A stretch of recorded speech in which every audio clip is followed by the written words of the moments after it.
सब लोग? I know बहुत दिनों बाद मिल रहे हैं एंड एक्साइटेड भी हूँ क्योंकि फिर से हम लोग कोई तो एक नया चैप्टर स्टार्ट कर रहे हैं 12th का।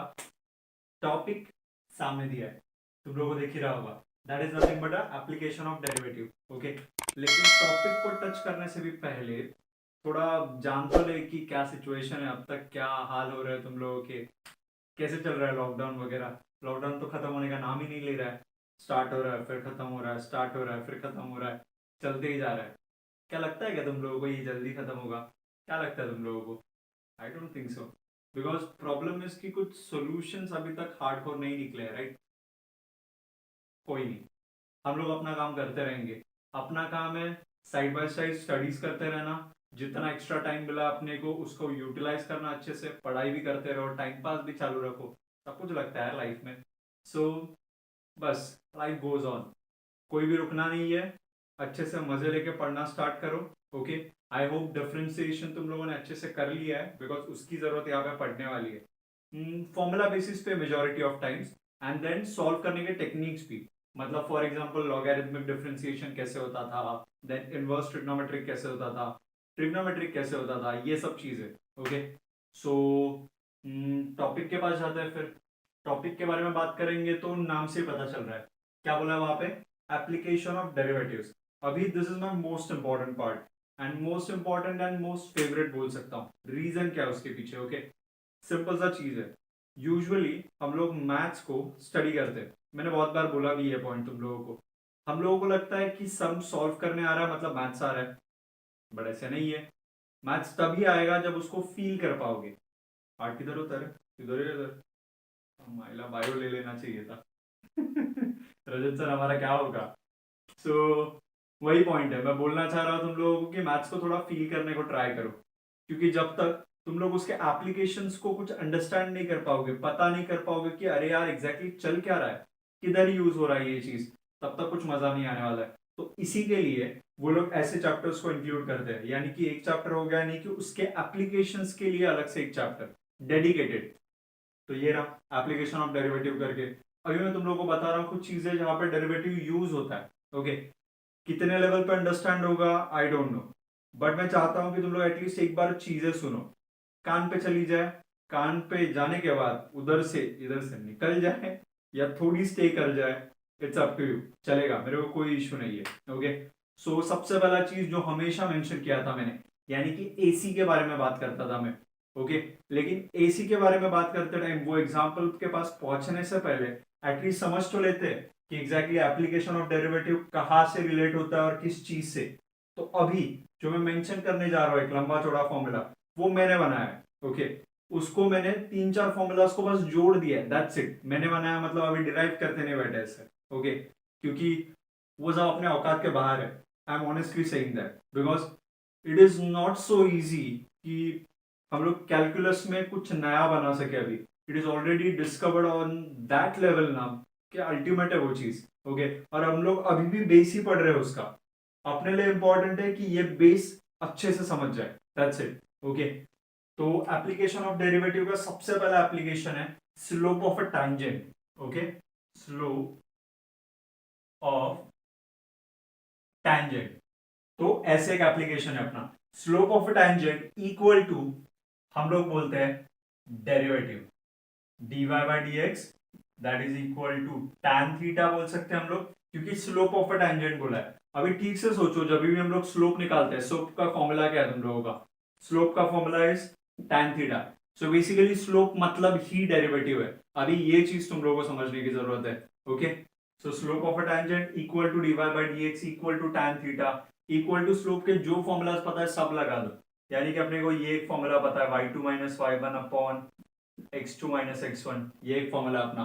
ओके, तो ये सब चीजें इंडिकेट कर रही है एक ही चीज को, डेरिवेटिव्स को, और वहां पे अपने को इंटरेस्ट है। ओके, तो ये सब कैसे आता है रियल लाइफ में भी तुम लोगों के एग्जैक्टली कहाँ पे यूज हो रहा है, थोड़ा उसके बारे में बात करते हैं। फिर सबसे पहली चीज dy बाई डी एक्स, यानी कि y2 minus Y one upon x2 minus x1, यानी कि इंस्टेंटेनियस चेंज के बारे में बात कर रहे हैं हम लोग। ओके, मतलब अगर हम लोग स्लोप के बारे में सोचते हैं तो ये जो y2 माइनस वाई वन दिखता है ये इंस्टेंटेनियस चेंज है। y2 का एक वैल्यू रहेगा y का और y1 का एक वैल्यू, डिफरेंस फाइंड आउट कर रहे हैं। डिवाइड कर रहे हैं एक्स के डिफरेंसेस से, यानी कि ऐसे कुछ सिचुएशन चल रहा है तुम लोगों का। अगर मैंने कोई ग्राफ लिया इस तरीके से और अगर मुझे स्लोप फाइंड आउट करना है, यानी कि ये वाला सिचुएशन बोल रहा हूं मैं, ओके। अगर यहाँ पे मैं स्लोप फाइंड आउट करने जा रहा हूं तो ये मेरा एक पॉइंट रहेगा, ये मेरा दूसरा पॉइंट रहेगा। This is my x2 y2 and this is my x1 y1। इस तरीके से काम चल रहा है। आई होप तुम लोगों को अच्छे से ऑडिबल है। एक्चुअली मेरे ब्लूटूथ का थोड़ा इश्यू हो गया था, तो मैं नॉर्मली शूट कर रहा हूँ विदाउट एनी कॉलर माइक वगैरह। सो अगर सुनाई नहीं दे रहा है तो प्लीज थोड़े शांत वाले प्लेस पे जाके बैठ जाओ, ईयरफोन्स प्रॉपरली यूज करो एंड वॉल्यूम को फुल रखो सो दैट तुम लोग मुझे अच्छे से अंडरस्टैंड कर सको, ओके। सो x1 y1 x2 y2 ऐसे हम लोगों ने सिचुएशन ली है। अभी इसका जो स्लोप निकलेगा that is nothing but our tangent का इक्वेशन। समझ में आ रहा है तुम लोगों का? तो dy by dx equal to y2 minus y1 upon x2 minus x1। अभी जो मैं इंस्टेंटेनियस चेंज की बात कर रहा था वो एक्चुअली तुम लोग फिजिक्स में भी स्टडी करते हो। फिजिक्स में अब तक तुम लोगों ने 3 टर्म देख चुके, ओके। एक है तुम लोगों का डिस्प्लेसमेंट, जिसको तुम लोग एस से डिनोट करते हो। देन आता है तुम लोगों का वेलोसिटी, जिसको तुम लोग स्मॉल v से डिनोट करते हो। एंड देन आता है तुम लोगों का acceleration, okay. Actually there is one more thing, jerk या फिर इंपल्स बोलते हैं उसे, तो मैं वो भी मेंशन करके रख रहा हूं, ओके। सो 4 चीजें हैं फिर, displacement, velocity, acceleration and jerk. अभी यहाँ पे रिलेशन क्या है इनके बीच में?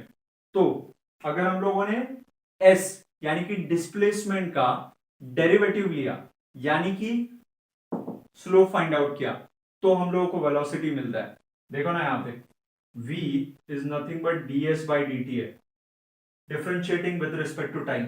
इसी का मीनिंग है s2 minus s1 upon t2 minus t1। Meaning wise में तुम लोगों को अंडरस्टैंड करवाने को ट्राई कर रहा हूं।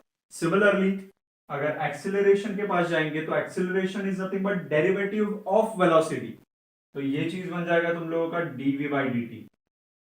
और इसको भी मैं बोल सकता हूं, देखो डिस्प्लेसमेंट का एक बार डिफरेंशिएशन किया तो वेलोसिटी मिलता है, वेलोसिटी का एक बार किया तो एक्सेलरेशन मिलता है, तो डिस्प्लेसमेंट का 2 बार किया तो एक्सेलरेशन मिलेगा ना मुझे। तो वहां पे मैं ऐसे भी लिख सकता हूं D square S by D T square, double derivative of displacement, that is nothing but acceleration. समझ में आ रहा है? एंड अगर मैं जर्क फाइंड आउट करने जा रहा हूं तो जर्क के टाइम पे मुझे बस क्या करना पड़ेगा, जर्क या फिर इंपल्स के टाइम पे कि हम लोग एक्सेलरेशन का एक बार फिर से डिफरेंशिएशन ले लेंगे, यानी कि D A by D T, ये चीज दैट इज नथिंग बट तुम लोगों का इंपल्स वाला सिचुएशन। अभी यहाँ पे चल क्या रहा है एग्जैक्टली अगर ठीक से ऑब्जर्व करोगे, इन सब का मीनिंग है रेट ऑफ चेंज। ये जो दिख रहा है तुम लोगों को यहाँ पे जो चेंज हो रहा है that is nothing but a rate change हो रहा है, वो चीज को होने का रेट। ठीक से समझो मैं क्या बोलना चाह रहा हूं, ये चीज दिमाग में फिक्स कर लो सबसे पहले तो, rate of change, that is my point. पूरा का पूरा डेरिवेटिव इसी कंसेप्ट के ऊपर चल रहा है कि तुम लोगों का रेट कैसे चेंज हो रहा है वहां पे, ओके। अगर हम लोग डिस्प्लेसमेंट के रेट ऑफ चेंज की बात करेंगे तो वो वेलोसिटी बन जाता है, दिख रहा है s2 minus s1 upon t2 minus t1। Similarly अगर वेलोसिटी का रेट ऑफ चेंज की बात करेंगे तो वो एक्सेलरेशन बन जाता है। अभी यहाँ पे पॉइंट जो तुम लोग अंडरस्टैंड कर सकते हो एक सिंपल से कंसेप्ट से, सपोज तुम लोग गाड़ी चला रहे हो, ओके।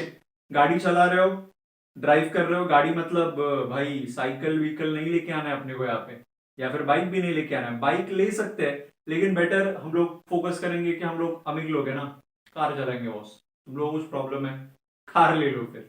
कार है अपने पास, ड्राइव कर रहे हैं, नीचे पेडल के पास तुम लोगों का एक्सेलरेटर एंड ब्रेक होता है, सिंपल।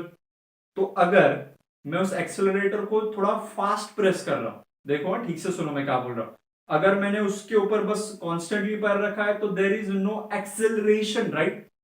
सुन रहे हो ठीक से? स्पीड इंक्रीज नहीं होगा। ऐसे कभी नहीं होता आइडियली कि हम लोग एग्जैक्ट सेम स्पीड पे चला सके, जो मैंने यार मशीन नहीं है तो नहीं कर पाएंगे।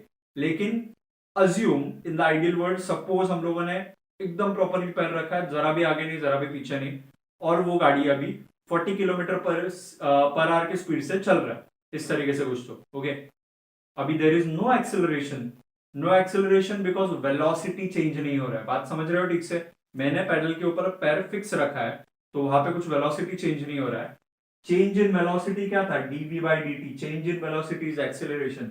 Since there is no change in velocity तो v2 minus v1 will be zero, final velocity and initial velocity. अगर वो जीरो है तो न्यूमरेटर जीरो तो acceleration zero. As simple as that. But वही अगर मैंने एक्सेलरेशन को प्रेस कर दिया फर्स्ट टाइम इंस्टेंट पे, जब स्टार्टिंग में बात कर रहे थे, वो वेलोसिटी सपोज कुछ 30 किलोमीटर पर आ रहा था एंड मैंने फिर से एक्सेलरेटर को थोड़ा दबाया तो वहां पे कुछ चेंज होके बन गया something suppose 50 kilometre per hour. तो अभी कुछ तो चेंज हुआ राइट, तो अभी एक्सेलरेशन का वैल्यू आएगा फिर वहां पे. बात समझ रहे हो? So important is rate of change, मतलब कितनी चीजें फास्ट या फिर स्लो हो रही है, उस चीज को हम लोग बोलते हैं basically rate of change. Rate of change, rate of measure is nothing but derivative. समझ में आ रहा है तुम लोग अच्छे से? अभी और एक एग्जांपल, सपोज हम लोग एसी के बारे में बात कर रहे हैं. ओके, सो एसी के बारे में बात करते हैं. देयर इज समथिंग कॉल्ड, एक मोड होता है उसके अंदर जिससे हम लोग उसका रेट ऑफ कूलिंग है ना, रूम को चिल करने का जो भी क्वांटिटी है वो बढ़ा सकते हैं. Yes, turbo mode. कुछ कुछ एसीज के अंदर कुछ अलग होता है, कुछ लोग उसको टर्बो मोड बोलते हैं, कुछ लोग उसको चिल मोड बोलते हैं, कुछ भी रहेगा, वो कंपनी टू कंपनी डिपेंड करता है. Okay, my task to tell you is कि वहां पे भी रेट चेंज होता है. मतलब अगर यही चीज मैं तुम लोग को डायग्रामेटिकली दिखाने जाऊं, शायद से हम लोगों का इसके ऊपर से बात हो चुका है. ओके, मी टेल यू, अगर मैंने ऐसे कुछ सिचुएशन लिया, ओके, यहां पे हम लोग बात कर रहे हैं, this is my graph of time versus temperature. बात को ठीक से समझो, बात बहुत डीप है, जितना समझ में आ रहा है उतना ट्राई करो. I am not forcing you, but important is कि अगर पढ़ रहे हो चैप्टर को तो पता तो होना चाहिए क्यों पढ़ रहे हो, नहीं तो उस पूरा का पूरा सेंसलेस बन जाएगा. तो टाइम एंड टेम्परेचर चल रहा है. रूम का टेम्परेचर सपोज अभी राइट नाउ 30 डिग्री सेल्सियस पे. Okay, that is my 30 degree Celsius. I want कि रूम 20 डिग्री सेल्सियस तक कूल डाउन हो जाए. क्या बोला मैंने? आई वॉन्ट कि मेरा रूम 20 डिग्री सेल्सियस तक कूल डाउन हो जाए. तो suppose this is my 20 degree Celsius, तो इस लेवल तक पहुंचना है मुझे. बात को समझ रहे हो? यहां तक पहुंचना है मुझे. तो नॉर्मली मेरा एसी इतना टाइम लेता है, मतलब यहां पे किधर तो टच हुआ T1. This is my normal mode वाला टाइम. मोड होता है ना, टर्बो मोड, नॉर्मल मोड, वैसे. तो नॉर्मल मोड के अंदर इतना टाइम लेता है T1. ओके, एसी चिल करने के लिए पूरे रूम को 30 डिग्री सेल्सियस से 20 डिग्री सेल्सियस तक. वही अगर मैंने टर्बो मोड ऑन कर दिया तो वो अपना स्लोप चेंज कर देगा, यानी कि रेट ऑफ मेजर चेंज कर देगा, यानी कि कितने फास्ट वो चिल कर सकता है रूम को, उसका रेट बढ़ा देगा. तो सिंपली ग्राफ जल्दी ड्रॉप करेगा और जल्दी टच कर जाएगा अपने 20 डिग्री सेल्सियस को. That is my T2. सो ये वाला ग्राफ आ जाएगा मेरा टर्बो मोड वाला, and this is my normal cooling. Normal cooling. I hope तुम लोगों को समझ रहा है.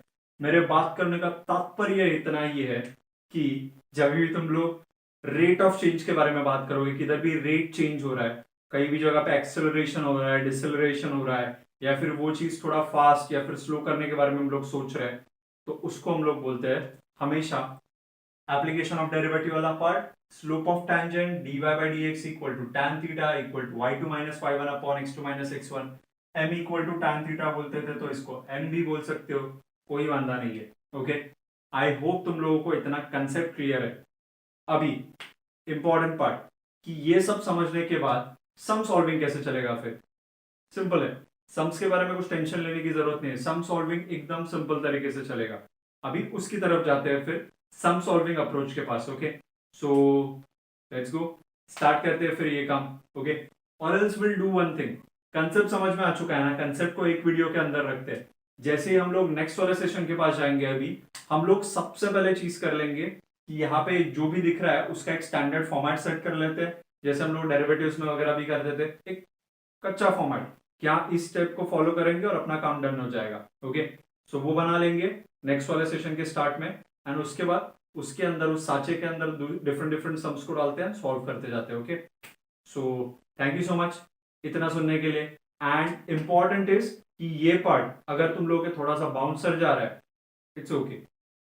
अभी इतना ज्यादा नेसेसरी नहीं है ये. तुम लोगों को अच्छे से सॉल्व करने आने चाहिए. That is the most important part अभी के लिए. लेकिन आई वांट कि तुम लोग ऐसे ही घर पे जाके सर्च करो, घर पे जाके, अरे माँ कसम घर पे ही बैठ कर तुम लोग, सो घर पे ही तुम लोग अपना एक टैब ओपन करके क्रोम के अंदर जस्ट सर्च कर लो कि क्या होता है एग्जैक्टली एप्लीकेशन ऑफ डेरिवेटिव्स, क्या रेट ऑफ मेजर वगैरह क्या चीज होता है, उसके बारे में थोड़ा ढूंढ के देखो, तुम लोगों को थोड़ा अच्छा लगेगा। वहां पे कुछ एनिमेशन एंड ऑल के थ्रू एक्सप्लेन किया गया रहेगा। Okay, so let's not delay it. Tata bye bye, next वाले सेशन में मिलते हैं एंड सम्स के पीछे लगते हैं। ओके, सी या।